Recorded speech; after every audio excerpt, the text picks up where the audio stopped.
সরকারের দীর্ঘ শাসনামলে বিরোধী রাজনৈতিক ঘরানার লোকজনকে গুম করার অভিযোগে করা মামলায় সাবেক প্রধানমন্ত্রী শেখ হাসিনা সহ ৩০ জনের বিরুদ্ধে গ্রেফতারি পরোয়ানা জারি করেছে আন্তর্জাতিক অপরাধ ট্রাইব্যুনাল, যার মধ্যে সেনাবাহিনীতে কর্মরত ১৫ কর্মকর্তার নাম আসায় তাদেরকে হেফাজতে নিয়েছে সেনাবাহিনী।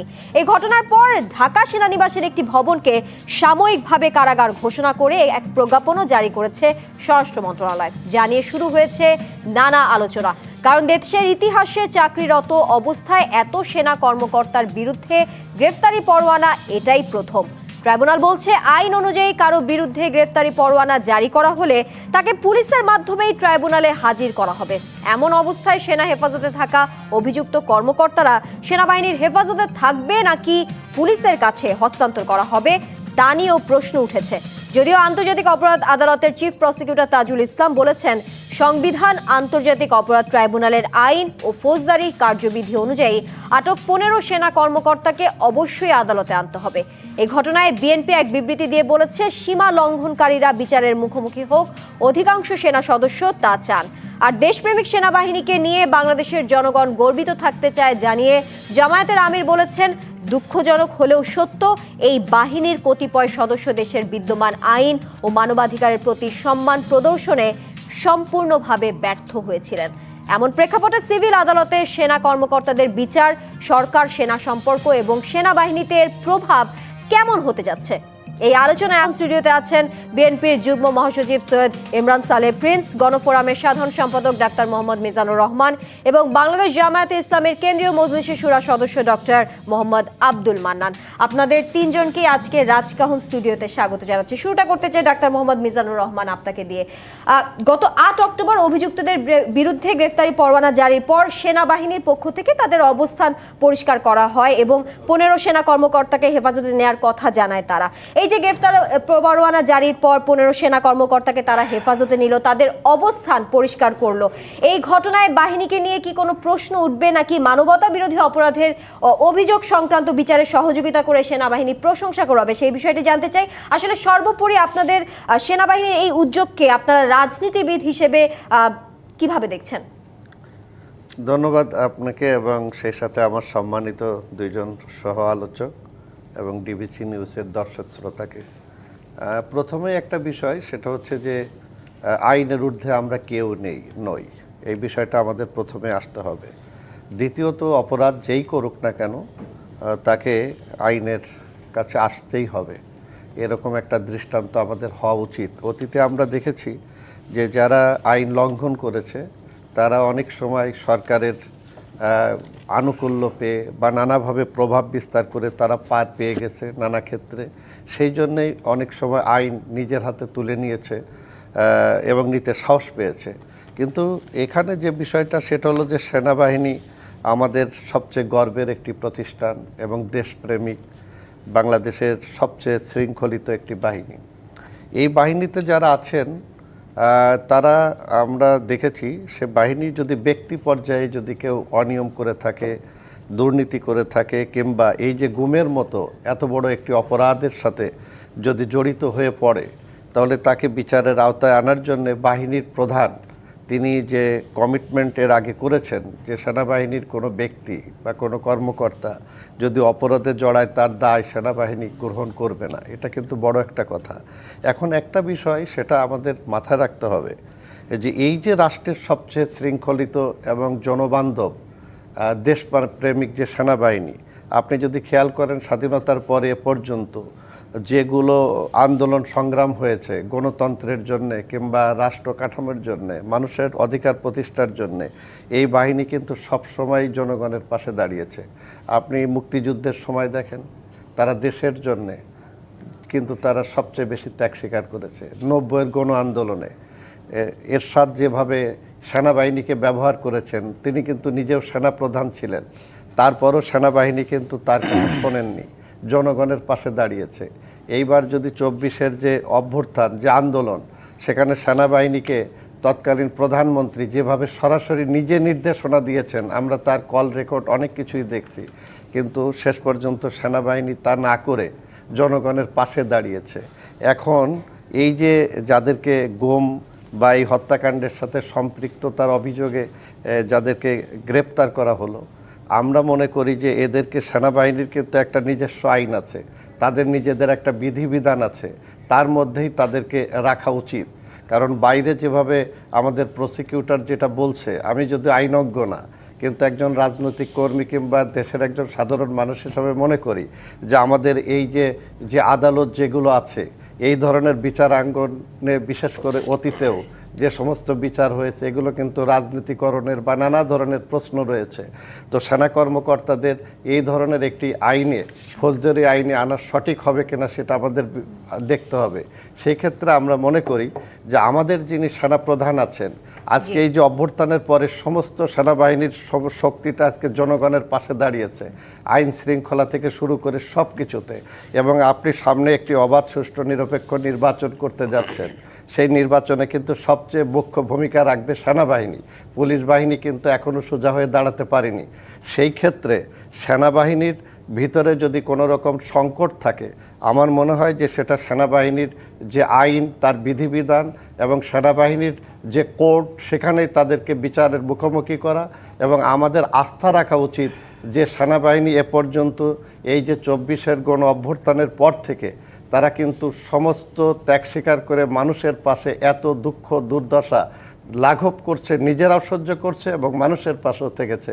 সেই জন্যে আমার মূল কথাটা হচ্ছে যে এই সেনাবাহিনী যাতে কোনো ক্রমে বিতর্কিত না হয় এবং তাদের মধ্যে যাতে কোনো রকম বিশৃঙ্খলা তৈরি করার কোনো সুযোগ আমরা বাইরে থেকে না নেই। এবং সম্প্রতি আপনারা দেখবেন সোশ্যাল মিডিয়ায় দেশের বাইরে থেকে এবং ভিতর থেকেও সেনাবাহিনীকে নিয়ে একটা গুজব রটনা করা এবং জনগণ এবং সরকারের মুখোমুখি দাঁড় করানো, এতে করে আগামী যে নির্বাচন, সেই নির্বাচনকে বাধাগ্রস্ত করার একটা ষড়যন্ত্র কিন্তু আমরা লক্ষ্য করছি। সেই জায়গায় আমাদেরকে সকলকে খেয়াল রাখা দরকার। বললেন আসলে দেশের আলোচনার কেন্দ্রবিন্দুতে রয়েছে আসলে এই 15 জন কর্মকর্তা গ্রেফতার এবং কারাগারের বিষয়টি, সেটা নিয়ে আসলে গুঞ্জনের সম্মুখীন হচ্ছেও গোটা দেশ। এই বিষয়ে যদি একটু ডক্টর মোহাম্মদ আব্দুল মান্নান আপনার কাছে যেতে চাই। সাবেক কয়েকজন সেনা কর্মকর্তা ও নিরাপত্তা বিশ্লেষক বলছেন সামরিক আইনে যে কোনো ধরনের অপরাধের বিচারের সুযোগ আছে এবং সেই কারণেই তারা কেউ কেউ মনে করেন বিষয়টি যেভাবে জনসম্মুখে আনা হয়েছে তা সামরিক বাহিনীর মর্যাদাকে আসলে সম্মানের সাথে যায় না। আপনি কি মনে করেন ব্যক্তির দায় একটি বাহিনীর মর্যাদাহানিতে প্রভাব ফেলবে? জি, আপনাকে ধন্যবাদ। সহ আলোচক যারা আছেন সবাইকে ধন্যবাদ জানাই। দেখেন, এই ব্যাপারে সেনা সদরের একটা ব্রিফিং আছে, সেখান থেকে স্পষ্ট করে ওনারা বলেছেন যে কোনো ব্যক্তির দায় একটা বাহিনী নিতে পারে না। এবং ওনারা বলেছেন ইনসাফের ব্যাপারে একবারে সুস্পষ্টভাবে বলেছেন যে সেনাবাহিনী ইনসাফের পক্ষে। কাজেই সরকারের এই বিচার কার্যক্রম শুরু হওয়ার আগে যে পলিসিগুলো ছিল সেগুলোর সাথে সেনাবাহিনীর সম্পর্ক ছিল, বৈঠক ছিল, কার্যক্রম চলমান ছিল। আমার মনে হয় তাদের সাথে আলাপ আলোচনার ভিত্তিতে কিভাবে অ্যারেস্ট করা হবে, কিভাবে কি করা হবে, এগুলো সেনা সদর অবহিত ছিল। এটার মাধ্যম দিয়ে সরকার এবং সেনাবাহিনীর ভিতরে কিন্তু একটা আন্তঃসম্পর্কের ভিত্তিতে এই কাজটা এ পর্যন্ত এগিয়েছে বলে আমার কাছে প্রতীয়মান হয়েছে। দ্বিতীয় কথা হচ্ছে যে অপরাধটা হয়েছে সেই অপরাধটা শুধু সেনাবাহিনী করে নাই, সেই অপরাধ সরকারের সাবেক প্রধানমন্ত্রী এবং সাবেক স্বরাষ্ট্রমন্ত্রী সহ সরকারের সিভিল প্রশাসনের সাথে সেনাবাহিনী কী হয়েছে, একত্রিত হয়েছে, যার কারণে বিচারটা কিন্তু মানবতা বিরোধী অপরাধে ট্রাইব্যুনালে চলে গেছে। যে দেশের অন্য কোনো প্রচলিত আদালতে কিন্তু যায় না, একটা স্পেশাল জায়গায় চলে গেছে। সেই জায়গায় যে বিচারটা দুইটা একসাথে চলে গেছে এবং আমি মনে করি না যে এতে সেনাবাহিনীর মর্যাদা ক্ষুণ্ণ হবে, বরঞ্চ গত 15 বছর ধরে এই গুম খুন আয়নাঘরের ভিতর দিয়ে সেনাবাহিনীর যে মর্যাদা ভুলুণ্ঠিত হয়েছিল, গণতন্ত্র প্রতিষ্ঠায় সেনাবাহিনীর যে ভূমিকা রাখা দরকার ছিল, 57 সেনা অফিসার হত্যায় আরও যে কার্যকারী প্রভাব বা মানে ভূমিকা রাখা দরকার ছিল, সেইগুলোর রিকভারি হবে এটার মাধ্যম দিয়ে। সেনাবাহিনী বরঞ্চ দেশ এবং জাতির কাছে আবার সেই দেশপ্রেমিকতার পরিচয়েই ফিরে আসবে এবং জাতি এটাকে ওয়েলকাম করছে এবং জাতি এটাকে গ্রহণ করছে।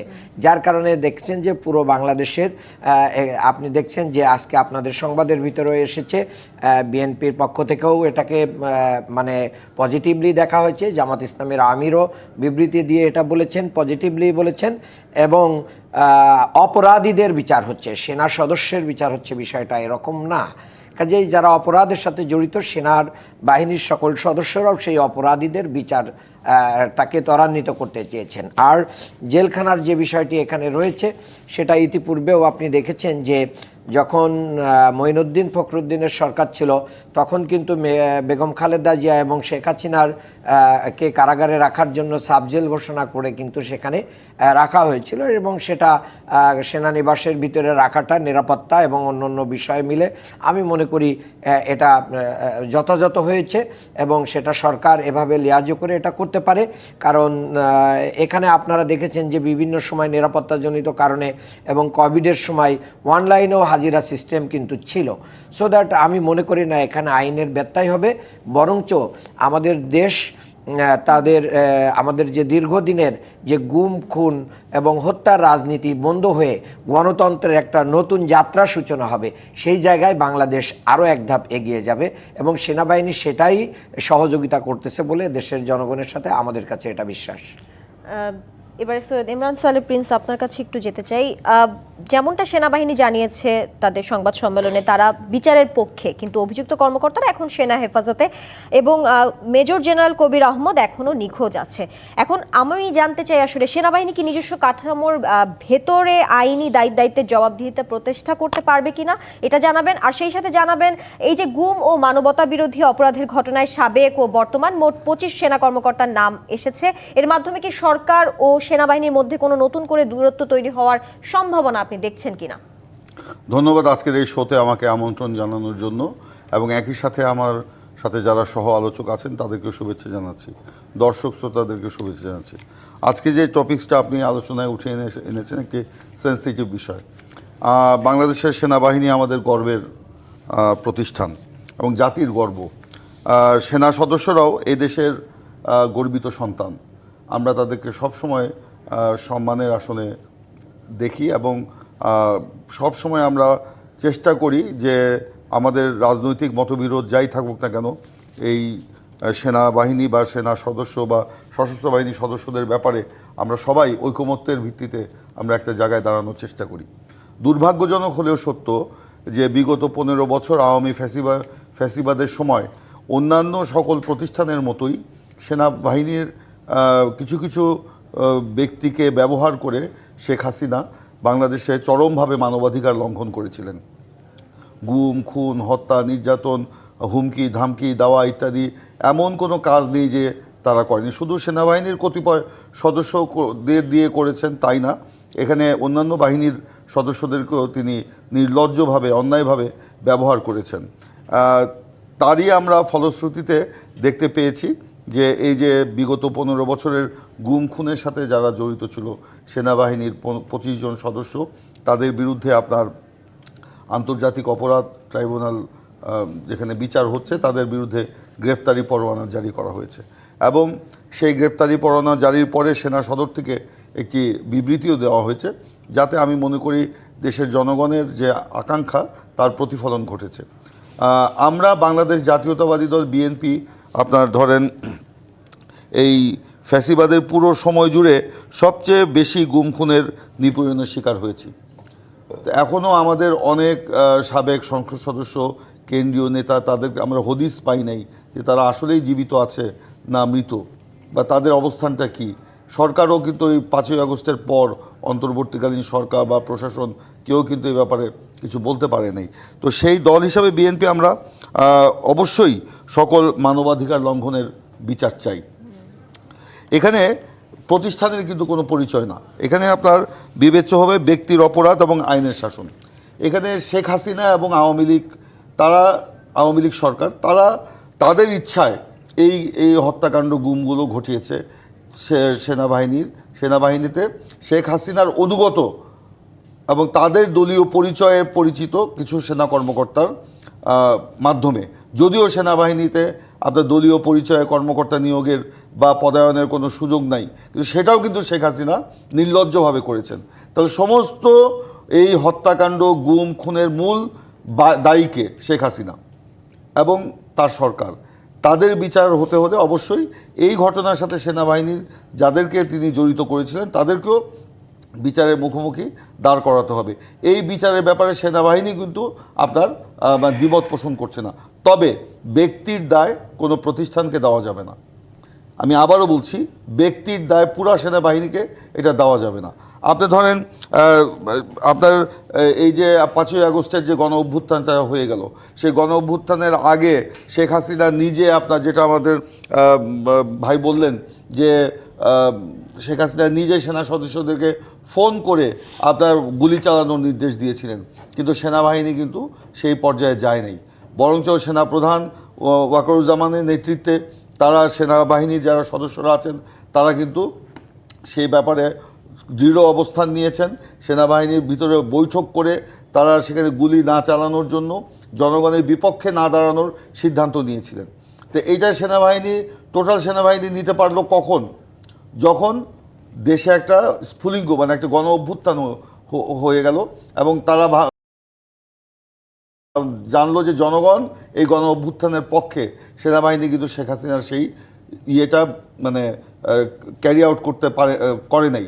কিন্তু কেন ওই যে কতিপয় সেনা সদস্য শেখ হাসিনার গুম খুনের সিদ্ধান্ত ক্যারি আউট করলো? কারণ তখন দেশে একটা চরম কর্তৃত্ববাদ কায়েম হয়েছিল, সেখানে অন্য কারো কথা বলার সুযোগ ছিল না। একেবারে মানে বাঘ ব্যক্তি স্বাধীনতা পর্যন্ত হরণ করে ফেলা হয়েছিল এবং সেখানে সব কিছু মানে কবরের একটা নিস্তব্ধতা ছিল। সেই কারণেই সেই জিনিসগুলো ঘটেছে।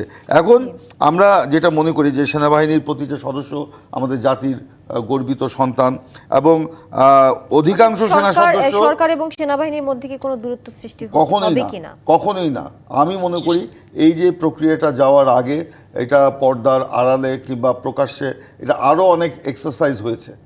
এটা হয়তো আপনি এখানে নিয়ে আসাটা যুক্তিসঙ্গত হবে না, তো কারণ সে কারণে আমরা বলবো হয়তো আরও হয়তো এক্সারসাইজ হয়েছে, সেই কারণেই হয়তো এটার কোনো দূরত্ব সৃষ্টি হবে বলে আমার মনে হয় না। যদি সেনাবাহিনী এখানে এদের বিচারের ব্যাপারে প্রতিবন্ধকতা সৃষ্টি করত, যদি তারা অন্যরকম প্রতিক্রিয়া ব্যক্ত করত, তখন আপনার এই প্রশ্নটা আসতো। কিন্তু আজকে আমরা মনে করি যে সীমা লঙ্ঘনকারীদেরকে এই বিচারের মুখোমুখি দাঁড় করানো হোক, এটা অধিকাংশ সেনা সদস্য চায় বলে। ডক্টর মোহাম্মদ আব্দুল মান্নান, আপনাকে দিয়ে এবারে শুরু করতে চাই। আপনি বিরতির আগে আসলে সাময়িক যেভাবে যে কারাগার ঘোষণা দিয়েছে সেই বিষয়ে বলছিলেন, তো সেই বিষয়টি নিয়ে একটু আসতে চাই। ঢাকা সেনানিবাসের একটি ভবনকে সাময়িকভাবে কারাগার হিসেবে ঘোষণা করা হয়েছে এবং চিফ প্রসিকিউটর তাজুল ইসলাম বলেন কোন কারাগারে কি থাকবে তা আসলে সরকার সিদ্ধান্ত নেবে। সংশ্লিষ্টরা বলছেন যারা সেনাবাহিনীতে আছেন তাদের আলাদা কোনো সুবিধা দেয়া যৌক্তিক নয়। এই বিষয়টিকে আপনি কিভাবে দেখছেন, তার এই মন্তব্য ঘিরে? জি, আপনাকে ধন্যবাদ। দেখেন, যে কারাগারটা ঘোষণা দিয়েছে কিন্তু স্বরাষ্ট্র মন্ত্রণালয়, সো দ্যাট এটা গভর্নমেন্টই ঘোষণা দিয়েছে, নাম্বার 1। নাম্বার 2 হচ্ছে রাষ্ট্রের ক্ষমতাধর ব্যক্তিদের দ্বারা যখন অপরাধ হয়, সেই অপরাধের বিচার করতে গেলে সেই সমস্ত লোকদের নিরাপত্তা নিশ্চিত করা, সারা বিশ্বকে এটা ইনশিওর করা যে আমরা ন্যায় বিচার প্রতিষ্ঠা করছি। এই ন্যায় বিচার প্রতিষ্ঠার সাথে তাদের নিরাপত্তার স্বার্থে এবং জন আক্রোশ যেন কোনো জায়গায় ছড়িয়ে না পড়ে, এই সমস্ত জায়গাকে সামনে রেখে সরকার এই প্ল্যানটা নিয়েছে। এটা বাংলাদেশের ইতিহাসে আমি আগেও বলেছি, এটা আগেও হয়েছে। পৃথিবীর ইতিহাসে বিভিন্ন জায়গায় এটাকে কারাগার ঘোষণা করার, তারপরে বিচারের আপনার এটাকে কি বলে যে বিচারপতিরা এজলাস ঘোষণা করে বিভিন্ন জায়গায়, যে এই জাতীয় নজির কিন্তু সব জায়গায় রয়েছে। এটার ভিত্তিতে এটা হয়েছে। আমার মনে হয় যে রাইট পথে আছে। যদি বাংলাদেশের সিভিল প্রশাসনের আরও যারা আছেন, পুলিশ সহ, তাদের সক্ষমতা ইতিমধ্যে কিন্তু প্রশ্নবিদ্ধ হয়েছে এবং এখনও পর্যন্ত তারা সেই ট্রমা থেকে বের হয়ে আসতে পারেননি 5ই আগস্টের পরে। কাজেই এই জায়গা আমরা আস্থা পেতে পারি না, এটা আরেকটা বিষয় আছে। আর 3 নম্বর যে বিষয়টা আমি এখানে বলতে চাই, বাংলাদেশের এখন যে নিরাপত্তা ব্যবস্থাটা চলমান রয়েছে, এই নিরাপত্তা ব্যবস্থায় কিন্তু শুধু পুলিশ নাই, এই নিরাপত্তা ব্যবস্থা আর্মি কিন্তু ডিপ্লয় করা আছে, so that army, RAB, BGB এই জাতীয় এমনকি নৌবাহিনী বিভিন্ন জায়গায় কিন্তু তাদের এখনও বাংলাদেশের বিভিন্ন জায়গায় নিরাপত্তা জায়গা থেকে তাদেরকে ব্যারাকে ফেরত নিয়ে যাওয়া হয় নাই। সো দ্যাট তারা তো সরকারের পার্ট অফ দ্য গভর্নমেন্ট, তারা ওয়ার্কিংয়েই রয়েছেন। আমি মনে করি এই জন্য সরকারের সাথে লিয়াজো করে এই কাজগুলো হচ্ছে।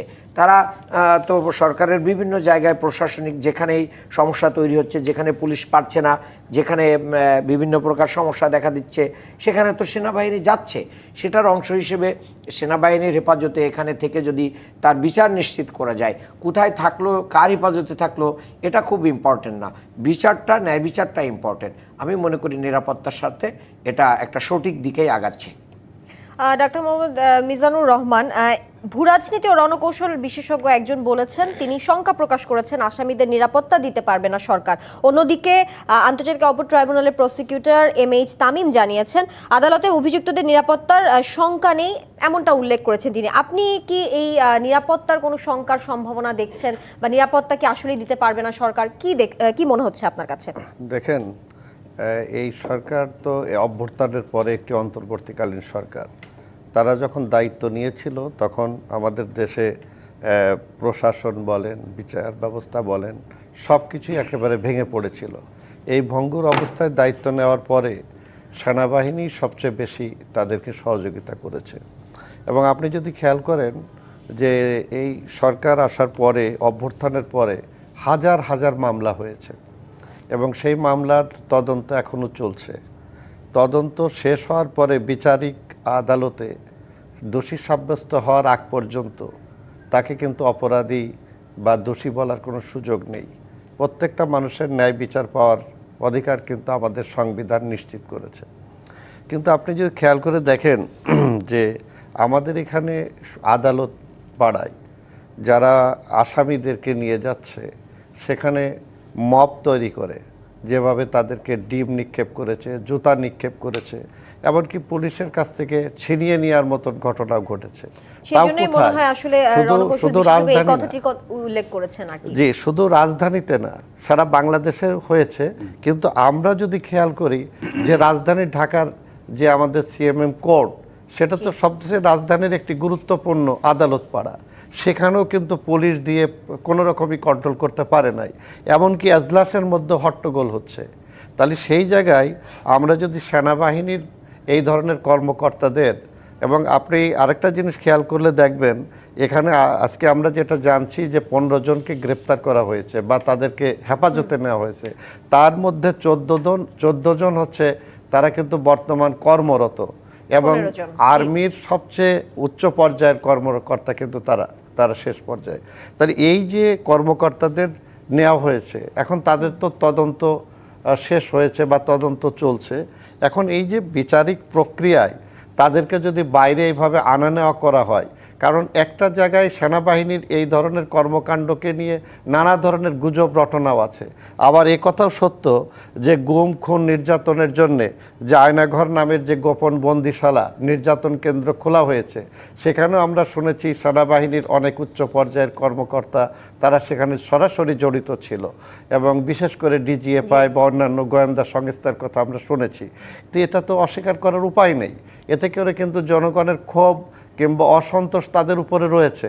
হাজার হাজার মানুষ গুম হয়েছে, তারা নির্যাতনের শিকার হয়েছে, এমনকি তাদেরকে বাড়ি থেকে, রাস্তা থেকে তুলে নিয়ে যাওয়া হয়েছে।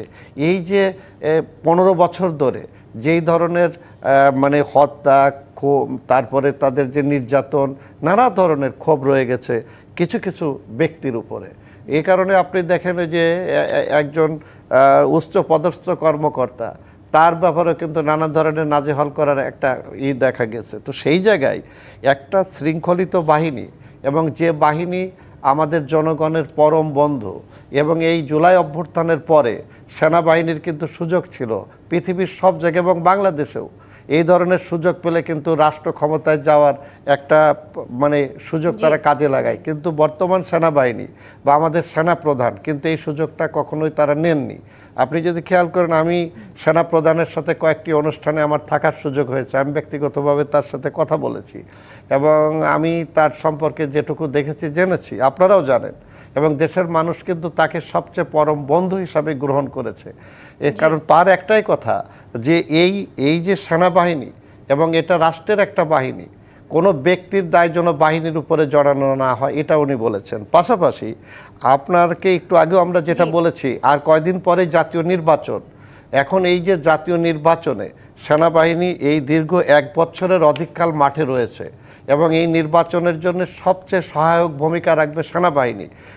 এইরকম একটি জায়গায় যদি সেনাবাহিনীর এই উচ্চ পদস্থ কর্মকর্তাকে যদি এরকম বাইরে নিয়ে রাখা কিংবা এই যে বিচারিক আদালতে তাদেরকে উপস্থিত করা, সেখানে যদি এই ধরনের জন অসন্তোষ কোনো ক্রমে তৈরি করা হয়, কারণ একটা কথা আপনাদের মনে রাখতে হবে যে সোশ্যাল মিডিয়ায় সেনাবাহিনীকে নিয়ে এই সময় ভয়ঙ্কর অপপ্রচার তথ্য ছড়ানো হচ্ছে, সেই জায়গায় গুজবের সম্মুখীন হচ্ছে। একটু সৈয়দ ইমরান সালে প্রিন্স আপনার কাছে যেতে চাই।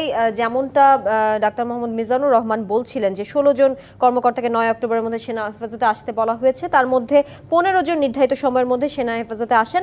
একজন আসলে যিনি আসেননি বলা হচ্ছে তিনি 9 অক্টোবর সকালে আইনজীবীর সঙ্গে পরামর্শ করতে বাসা থেকে বের হন, অর্থাৎ তার এই আত্মগোপনে থাকা নিয়ে বেশ কিছু প্রশ্ন উঠেছে। তিনি সাবেক সামরিক সচিব মেজর জেনারেল কবির আহমদ, তার কথা বলছি, ক্ষমতাচ্যুত প্রধানমন্ত্রীর সাবেক সামরিক সচিব, তার বিষয়ে আমি একটু জানতে চাই তার এই আত্মগোপনে থাকার বিষয়টি নিয়ে। আর জানাবেন জাতিসংঘ শান্তিরক্ষী মিশনে অবদান রেখে সশস্ত্র বাহিনী যে ভাবমূর্তি তৈরি করেছে সেখানেও নেতিবাচক প্রভাব ফেলতে পারে এই ঘটনা, এমন কি কোনো সম্ভাবনা দেখছেন ভবিষ্যতে? দেখুন, শেষ প্রশ্নের উত্তরটা আগে দিই। জাতিসংঘের শান্তি মিশনে আমাদের সেনাবাহিনীর যে গৌরবোজ্জ্বল ভূমিকা এবং সমগ্র বাংলাদেশকে মানে গৌরবান্বিত করেছে এবং বাংলাদেশ এই জন্য গর্বিত। তো এখন যদি এই ঘটনাগুলোর বিচার না হতো তাহলে কিন্তু ভাবমূর্তিটা বিনষ্ট হতো।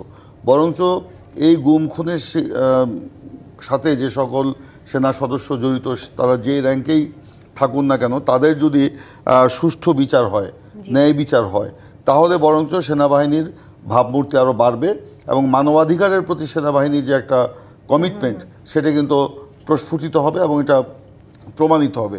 এবং আমি মনে করি যে আন্তর্জাতিক যে জাতিসংঘের যে শান্তি মিশনে বা সেনাবাহিনীকে তখন আরও গুরুত্ব দেওয়া হবে। বরঞ্চ এটা না করলেই সেই প্রশ্ন কিন্তু থেকে যেত যে বাংলাদেশের সেনাবাহিনীর কতিপয় সদস্য মানবাধিকার লঙ্ঘনের সাথে জড়িত, তারা বিদেশে এসে কিভাবে অন্য দেশের মানবাধিকার রক্ষা করবে। তো যাই হোক, আমি মনে করি না যে এটার কোনো প্রভাব পড়বে এবং মনে করি যে এটা আরও ভালো একটা অবস্থানে নিবে। দ্বিতীয়ত, আপনি যে প্রশ্ন করেছেন একজন পলাতকের কথা, যে তিনি আপনার আইনজীবীর সাথে দেখা করার কথা বলে বাসার বাইরে যাওয়ার পর থেকে আর তাকে খুঁজে পাওয়া যাচ্ছে না, এটা অবশ্যই খুঁজে বের করার দায়িত্ব বাংলাদেশের আইন শৃঙ্খলা রক্ষাকারী বাহিনীর এবং একই সাথে সেনাবাহিনীর যারা এই কর্মকাণ্ডের সাথে জড়িত তাদেরও এই খুঁজে বের করার দায়িত্ব রয়েছে। কারণ এর মধ্য দিয়ে যদি কোনো আবার অন্য কোনো পরিকল্পনা থাকে তাহলে কিন্তু সেটাও আমাদের জন্য একটা বিপজ্জনক পর্যায়ে পৌঁছাবে বলে আমি মনে করি। সেই জন্য এই দ্রুত তার ব্যাপারে মানে তাকে খুঁজে বের করে তাকে আইনের হাতে সোপর্দ করা উচিত বলে আমি মনে করি। তৃতীয়ত, ডক্টর মিজান সাহেব একটা খুব গুরুত্বপূর্ণ কথা বলেছেন যে আগামীতে যে নির্বাচন, সেই নির্বাচনে আমাদের সেনাবাহিনী তারা কিন্তু একটা গুরুত্বপূর্ণ ভূমিকা পালন করবে এবং আইন শৃঙ্খলা রক্ষাকারী বাহিনী বলতে পুলিশের যে বর্তমান অবস্থা, সেই অবস্থাতে আমরা কেউই মানে পরিপূর্ণভাবে পুলিশের উপর এখন পর্যন্ত আস্থা রাখার মতো মানে সুযোগ হয়নি বা পরিবেশ পরিস্থিতির সৃষ্টি হয়নি। বরঞ্চ আমরা আশ্বস্ত হয়েছি যখন সেনাবাহিনী থেকে বলা হয়েছিল বা সরকার থেকে বলা হয়েছিল যা তারা মানে 80,000 মানে 80,000 তো বলছিল নাকি 80,000 সেনা সদস্য তারা নিয়োগ করবে, ডিপ্লয় করবে এবং সেখানে সেনাবাহিনী একটা গুরুত্বপূর্ণ মানে স্ট্রাইকিং ফোর্স না, তারা একেবারে মানে আইন শৃঙ্খলা রক্ষাকারী বাহিনীর মতো সেখানে কাজ করবে। তাদেরকে ম্যাজিস্ট্রেসি পাওয়ারে দিয়ে দেওয়া হবে, যেটা আপনার একটা প্রতিদ্বন্দ্বিতামূলক, অবাধ, নিরপেক্ষ, সুষ্ঠু, শান্তিপূর্ণ নির্বাচনের একটা মানে সেটা একটা মানে একটা বাহন হিসেবে আমরা কাজ করব। আমরা আবারও একটি বিরতি নিয়ে ফিরছি, আবারও আলোচনা। আইনজীবীরা বলছেন সেনাবাহিনীর সদস্য যদি পেশাগত দায়িত্ব পালনের সময় অপরাধে জড়িত হন, সাধারণত তার বিচার সামরিক আইনে হয়। তাহলে এই মামলাগুলো আন্তর্জাতিক অপরাধ ট্রাইব্যুনালে বিচার হওয়া কতটা আইনগতভাবে যৌক্তিক, আপনারা কি মনে করছেন? দেখেন, এটা যদি আপনি একজন আইন বিশেষজ্ঞর কাছে জিজ্ঞেস করতেন তাহলে এটা ভালো হতো। আপনাদের মতামত জানতে চাচ্ছি। আমি কোনো আইন বিশেষজ্ঞ নই, সো দ্যাট আমি এ বিষয়ে মন্তব্য করতে চাই না। তবে আমি আগেই বলেছি আমার আগের বক্তব্যে যে এই অপরাধটা শুধু সেনাবাহিনীর সাথে সংযুক্ত লোকেরাই করে নাই। জি। এই অপরাধের সাথে সিভিল যারা বাংলাদেশের সরকার পরিচালনা করেছে তারাও যুক্ত আছে, একটা সম্মিলিত অ্যাক্টিভিটিস হয়েছে। তো সেই জায়গায় দুইটা বিচার যদি আলাদা আলাদা জায়গায় হয় তাহলে আইন প্রশ্নবিদ্ধ হয়। এই জন্য এটা ইন্টিগ্রেটেড ওয়েতে এই বিচারটা চলছে। আমার বিশ্বাস যে পরবর্তী সময়ে বিচার চালু হলে এ বিষয়ে সংবিধান বিশেষজ্ঞ, আইন বিশেষজ্ঞ যারা আছেন, বাংলাদেশের বিচার ব্যবস্থায় যারা আছেন, ডে বাই ডে এগুলোকে আরও আমাদের সামনে উপস্থাপন করবেন। আমি মনে করি যে অবস্থায় এসে যাদেরকে গুম করে রাখা হয়েছিল, আয়নাঘরে রাখা হয়েছিল, ব্রিগেডিয়ার আমান আজমি, ব্যারিস্টার আরমান, এখনও খুঁজে পাওয়া যায় না, ইসলামী ছাত্র শিবিরের ওয়ালিউল্লাহ, মুকাদ্দেস জাকির, তারপরে ইলিয়াস আলী থেকে শুরু করে নিয়ে অনেক মানুষ এবং তাদের পরিবার, তারা মনে করবে এবং সারা পৃথিবীর মানুষ। আপনি জানেন যে র্যাবকে কালো তালিকাভুক্ত করেছিল এবং সেখানে সেনা অফিসারদের একটা বড় অংশ কিন্তু এই র্যাবের সাথে সংযুক্তি ছিল, যার কারণে তাদের ইমেজটা কিন্তু অনেক ক্ষুণ্ণ হয়েছে। বাহিনী বিলুপ্তির ব্যাপারেও অনেকে প্রশ্ন তুলেছিল। সেই জায়গা থেকে যদি অপরাধীর বিচার হয়ে যায় তাহলে আমাদের বাংলাদেশের এই যে দেশপ্রেমিক যে শক্তি, এবং এটা তো প্রমাণিত 71 থেকে এই পর্যন্ত দেশের যখনই প্রয়োজন হয়েছে বারবার বাংলাদেশের এই দেশপ্রেমিক সেনাবাহিনী তার পরীক্ষায় উত্তীর্ণ হয়েছে এবং জনগণের পক্ষে অবস্থান নিয়েছে।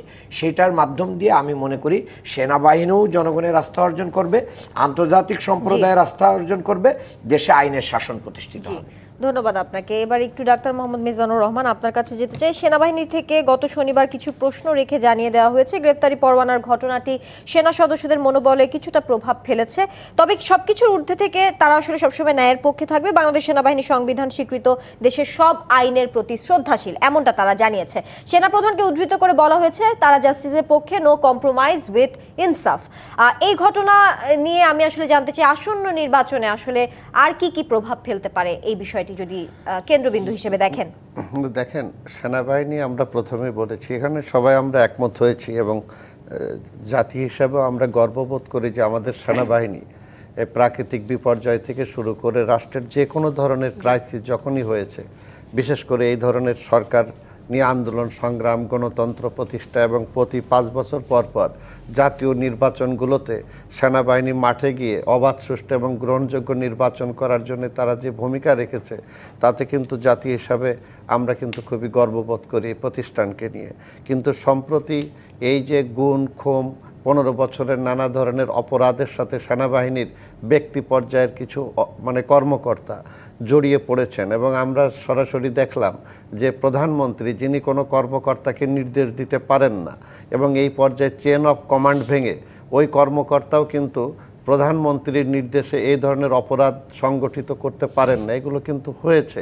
এবং এইগুলো এখন জনসম্মুখে যেভাবে প্রচার করা হয়েছে এই ঘটনাগুলো, তাতে কিন্তু সেনাবাহিনীর যে ভাবমূর্তি